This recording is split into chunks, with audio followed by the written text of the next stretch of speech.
Ini adalah IHSG dan 3 saham edisi Mei minggu kedua. Stay tune.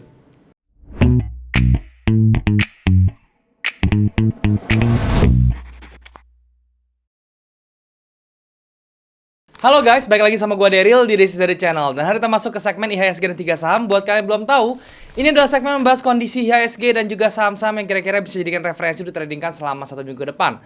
Nah, tapi sebelum gue mulai, gue mau ingetin buat kalian yang belum punya grup trading, kalian bisa join di grup trading gue di aplikasi Discord. Linknya ada di bawah, kalian tinggal klik link tersebut buat join. Dan kemudian nanti kalian bisa diskusi bareng dengan teman-teman yang ada di sana juga, teman-teman ya. Dan ingat, sekali lagi, gue gak pernah punya grup lain selain di Discord. Jadi kalau misalnya mengatasnamakan gue di platform lain seperti Telegram, Facebook, Instagram, menawarkan investasi dalam bentuk apapun, harap hati-hati karena itu adalah penipuan. Gue gak pernah punya jasa investasi atau titip dari dalam bentuk apapun. Jadi kalau misalnya mereka suruh transfer, jangan mau karena itu adalah penipuan ya. Jadi jangan sampai ketipu, teman-teman. Nah, teman-teman, berbicara tentang IHSG di minggu lalu, episode yang minggu lalu ya, teman-teman, gue udah berbicara tentang kondisi IHSG pasca lebaran ya. Karena memang seminggu kemarin tuh kita liburan lebaran ya. Dan besok di tanggal 9 itu baru marketnya tuh aktif lagi. Dan bagaimana saham-saham yang bisa direferensikan? Sekarang hari ini gue akan bicarain kira-kira saham apa saja sih yang bisa dijadikan pilihan, dan juga update tentang berita makroekonomi secara internasional. Juga kemarin The Fed ya mengeluarkan maksudnya melakukan meeting ya, dan mengeluarkan keputusan moneter yang cukup luar biasa, yaitu adalah kenaikan suku bunga. Nah, itu apa efeknya dengan IHSG dan korelasi dengan indeks lain seperti apa, nanti gue juga akan bahas dalam monitor. So, tanpa berlama-lama lagi, langsung saja kita ke monitor, teman-teman. Oke, teman-teman, sekarang kita sudah ada di kamera ya, teman-teman ya. Dan hari ini kita masuk ke segmen pembahasan tentang saham lagi. Oleh karena itu saya menggunakan charting tools dari TradingView ya. Kalian bisa cek nih tradingview.com. Ini charting tools yang gue gunakan untuk menganalisa saham dan juga kripto secara teknikal. Ini luar biasa banget ya, kalian alatnya lengkap banget toolsnya di sini ya, mau dari drawing tools, terus measurement toolsnya, kemudian management toolsnya itu juga sangat-sangat lengkap sekali. Bahkan kalau untuk saham kalian bisa menganalisa secara fundamental juga melalui platform ini, teman-teman ya. Kalian bisa menggunakan ini gratis, caranya gampang banget. Kalian tinggal daftar aja di website ini tradingview.com. Tidak perlu install ya. Jadi ini langsung saja kalian daftar, terus setelah daftar kalian bagian chartnya langsung bisa menikmati ya. Tapi kalau misalnya kalian butuh fitur yang lebih advance lagi, yang lebih lengkap lagi, seperti indikatornya yang kalian bisa pakai lebih banyak. Kemudian kalian bisa menggunakan fitur backtest yang luar biasa ini untuk ngetes sistem kalian dengan intraday ya. Atau kalian mau ganti layout kalian menjadi 3 bagian atau 4 bagian seperti itu kalian harus beli yang pro-nya, teman-teman ya. Memang pro-nya itu berbayar, tapi percaya sama saya worth it sekali. Kalian cukup beli yang pro-nya. Caranya gampang, kalian tinggal klik aja link yang ada di bawah ya. Itu adalah link TradingView yang bisa kalian gunakan untuk membeli yang pro-nya. Oke? Dan itu sangat berguna sekali, terutama buat kalian daily trade. Ya, seperti itu. Teman-teman, sekarang kita akan bahas lagi tentang IHSG. Di minggu kemarin gue sudah bahas tentang kondisi kemungkinan yang terjadi pasca lebaran seperti apa kondisi IHSG ya, teman-teman, yang menurut analisa teknikalnya seperti apa ya. Dan saya mau refresh sedikit lagi dan mau update juga tentang berita-berita yang terjadi selama 1 minggu ini yang bisa mempengaruhi IHSG ya, dan juga pergerakan tentunya saham-saham yang ada di dalam IHSG tentunya ya. Oke, refresh sedikit tentang kondisi IHSG-nya ya. Memang dari analisa teknikal dia masih bullish sekali. Terakhir dia membentuk base yang membentuk flag bullish flag seperti ini, yang mana tendensi bisa ke atas 7.464 ya. Itu secara teknikalnya seperti itu. Dan juga di hari Jumat dia juga close di atas level 7.200. Itu juga merupakan suatu indikator yang kuat bahwa harganya itu masih bisa untuk bergerak ke atas ya. Tetapi ada kabar buruknya juga, teman-teman ya. Jadi itu tadi kabar baiknya, ada kabar buruknya, yaitu adalah US baru mengeluarkan satu keputusan kebijakan, yaitu tentang suku bunga, teman-teman ya. Jadi suku bunga itu mengalami kenaikan ya sekitar 50 BPS, teman-teman ya.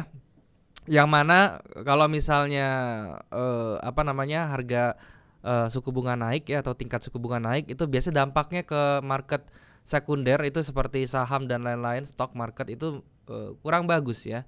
Dan hasilnya memang terlihat ya di US stock ya, segala macam. Kalau misalnya kalian perhatikan nih di major index ya, saya buka major index dari investing juga nih ya. Kalian bisa lihat, teman-teman, Dow Jones minus 3%, S&P minus 3%, Nasdaq minus 5%, small cap minus 4% ya. S&P 500 fixnya doang ini yang plus 5% ya. Tapi ini nggak tahu ini kurang berpengaruh sepertinya karena ini fix index sih teman-teman ya. Dan kalian bisa lihat juga dari Amerika, Eropa segala macam dominasinya merah ya teman-teman ya. Cuma Belgia doang nih yang sorry ATX ini yang hitam Austria ya, dia tuh hijau sorry. Kemudian Rusia nih MOEX ini RTSI juga hijau ya. Kemudian Arab dan juga Nikkei itu hijau sedikit ya. Tapi kalau misalnya kita melihat lagi ke Asia teman-teman ya, Nikkei ini satu-satunya yang hijau, selebihnya Shanghai, kemudian Kospi segala macam itu merah ya. IDX ini tentunya hijau karena dia belum buka teman-teman ya. Ini karena update-nya tuh tanggal 28 karena dia tutup ya teman-teman ya. Nah ini yang ditakutkan ya. Jadi karena kalau misalnya kita perhatikan ini semua indeks ini merahnya luar biasa. 2% ya, 1,5%. Nah, apakah nanti pada saat buka marketnya Indonesia juga kena atau IHSG bisa kena dampaknya? Oke, jadi kalau misalnya saya kasih skenario di sini teman-teman ya. Pada hari Senin besok kalau misalnya dia buka di bawah 7.200 teman-teman ya, itu kemungkinan dia bisa drop lagi ke bawah. Jadi level pertahanan yang kita perhatikan itu adalah 7.000 ya. Kenaikannya di sini IHSG juga mengkhawatirkan sebenarnya dari bentuk price actionnya pun ya, dia naiknya itu dengan candle-candle yang kecil sekali, tandanya apa? Tandanya berat teman-teman ya. Kenaikan ini sudah mengalami perlambatan seperti itu ya. Jadi kalau misalnya dia nanti pas koreksi ke bawah itu kenceng ya, kita jangan kaget teman-teman seperti itu ya. Oke. Tapi tetap ya kita berharap nanti Indonesia masih kuat ya dengan emiten-emiten yang bisa menopang seperti misalnya di bidang consumers ya, nanti kita bahas saham-saham apa saja. Mudah-mudahan bisa menopang IHSG untuk bergerak ke level 7.464 ya. Seperti itu. Nah, kemudian dari momentum volumenya dari momentum oscillatornya, apakah dia ada momentum untuk bullish? Ternyata tidak ada teman-teman ya. Momentumnya tidak ada, ini tidak ada yang namanya divergence ya. Kemudian bahkan ini cenderung dia membentuk bearish ya teman-teman, bearish divergence ketika di harganya naik, oscillatornya malah menunjukkan penurunan gitu loh. Ya jadi ini perlu dikhawatirkan juga, hati-hati teman-teman ya di kondisi seperti ini. Dari kiblat ekonomi dunia di US itu juga menunjukkan angka ekonomi yang menurut data teman-teman ya itu mengkhawatirkan ya. Tetapi memang kemarin pada saat FOMC justru Powell tuh bilang ya Amerika tuh sudah siap walaupun mau kena tapering lagi segala macam, ekonominya tuh sudah siap katanya. Tapi menurut data ya yang kita lihat inflasi masih naik terus, GDP itu bergerak negatif, ya itu saya nggak tahu ya, maksudnya saya lebih melihat datanya ya dibandingkan walaupun memang omongan dari The Fed itu ada pendukungnya memang, cuman kalau dari datanya kita lihat tidak seperti apa yang dibicarakan di FOMC kemarin seperti itu. Tapi ini tergantung ya pendapat kalian gimana, kalian bisa komen aja di bawah. Cuman kalau saya pribadi saya cuma melihat data yang muncul, data ekonomi yang muncul ya, seperti inflasi, GDP gitu ya. Kemudian dan besok di hari ini nanti di Jumat ini ya, ini kan videonya saya buat hari Jumat ya. Nanti keluar data unemployment rate dan juga NFP non-farm payroll, itu nanti juga akan mempengaruhi tentang pergerakan harga ya. Jadi nanti kita mudah-mudahan kita lihat aja ya apakah data tersebut bisa mendukung kenaikan atau penguatan ekonomi atau malah sebaliknya gitu. Jadi ini hal yang perlu diperhatikan buat teman-teman semua yang trading di dunia atau instrumen stock market seperti ini, harus diperhatikan kondisi-kondisi seperti itu karena memang kita masih berkolerasi yang sangat kuat terhadap US teman-teman. Jadi kalau misalnya US-nya itu merah seperti ini, hari Senin besok itu pada saat market buka kemungkinan kita akan kena merahnya juga seperti itu. Jadi kalian harus bersiap-siap, atur strategi bagaimana kalian mengatur posisi kalian ya, seperti itu. Nah sekarang saham-saham yang bisa dijadikan rekomendasi saya kasih 2 teman-teman ya, kita bahas secara in-depth. Pertama Unilever ya, keduanya dari retail tentunya. Tentunya ya teman-teman ya. Yang pertama saya mau bahas tentang Unilever. Nah, kenapa Unilever ya? Kenapa? Pertama ya, LK-nya dia bagus sekali teman-teman ya. Dia untung naik 19% ya kalau nggak salah ya, profitnya 19 atau 12% saya lupa ya, pokoknya belasan persen lah dia mengalami kenaikan yang signifikan. Makanya lihat ya, ini langsung harganya tuh langsung keterdongkrak luar biasa dari 3.200 sampai 3.800. Apakah ini sudah berhenti? Menurut saya belum, teman-teman ya, dan dia masih bikin base di sini. Ini bisa menjadi keputusan atau bisa menjadi kesempatan yang luar biasa buat kalian yang mau entry gitu ya. Jadi kalau misalnya kalian mau entry di sebelah sini, teman-teman ya, kalian bisa menggunakan ini ya. Nah, kalian bisa entry pada saat dia break di atas base ini bisa, atau kalian mau entry di harga-harga bawah juga bisa gitu ya. Kalau saran saya sih entry-nya pada saat dia break di atas ini ya, teman-teman ya. Kemudian untuk stop loss-nya kalian cukup taruh di sini. Nah, untuk targetnya kalian bisa taruh di level sebelah sini di 4.390. Ini trade pertama saya sudah done nih 10% ya, tapi ternyata dia masih impulsif, itu artinya dia masih mau bergerak ke level yang lebih tinggi ya. Risk reward ratio 1 dibanding 1,7. Jadi ini bagus juga untuk kalian perhatikan ya Unilever. Seperti itu ya. Dari volumenya kalian bisa lihat sendiri, volumenya mulai merangkak naik, banyak sekali tekanan-tekanan untuk nge-buy dari si Unilever ini.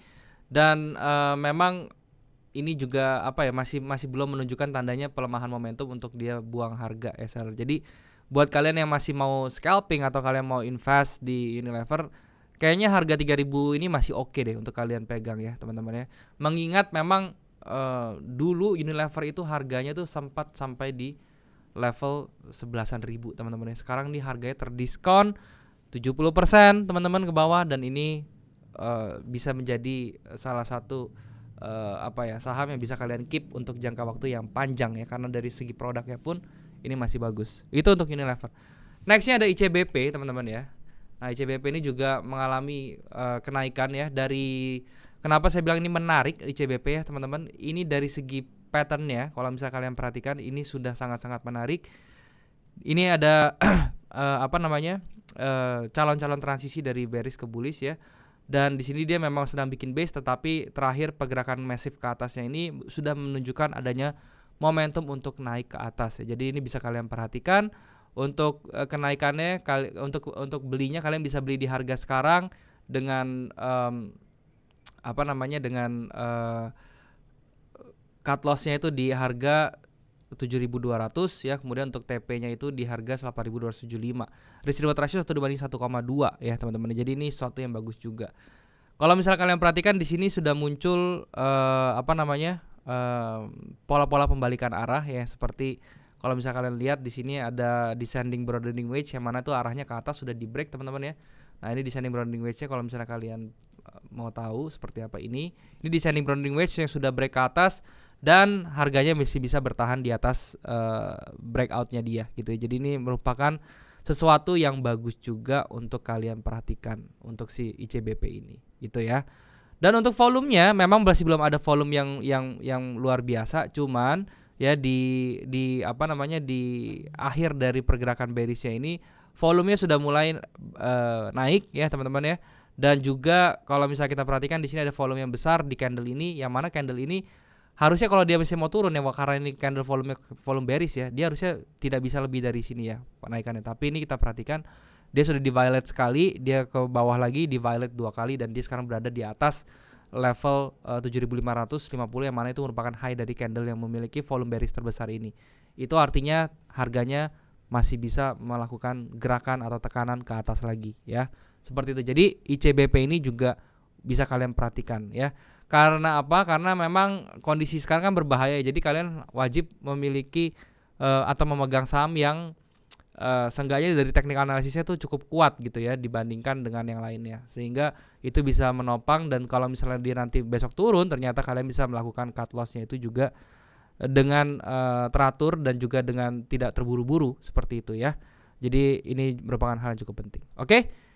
Nah, itu aja pembahasan gue teman-teman tentang saham yang bisa kalian perhatikan untuk minggu depan. Baik teman-teman, jadi itulah pembahasan gue tentang kondisi IHSG dan juga saham-saham yang kira-kira bisa dijadikan referensi untuk tradingan selama 1 minggu depan.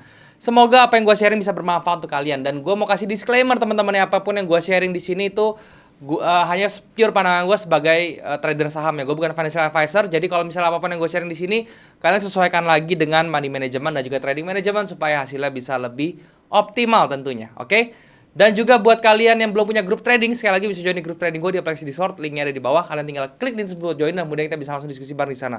Gue gak pernah punya grup lain selain di Discord, jadi kalau misalnya mengatasnamakan gue di platform lain seperti Telegram, Facebook, Instagram menawarkan investasi dalam bentuk apapun, harap hati-hati karena itu adalah penipuan. Dan juga kalau misalnya kalian suka dengan channel ini, kalian bisa subscribe channel ini. Kalian juga bisa bantu like video ini dan juga share ke teman-teman kalian yang lain yang kira-kira membutuhkan informasi dari video ini. Kalian juga bisa komen di bawah kalau ada yang kurang atau kalian mau request nih tentang apapun yang mau gue bahas ke depannya. Bisa kalian mau request saham apapun ke depannya atau materi ya. Kalian tinggal komen aja di bawah.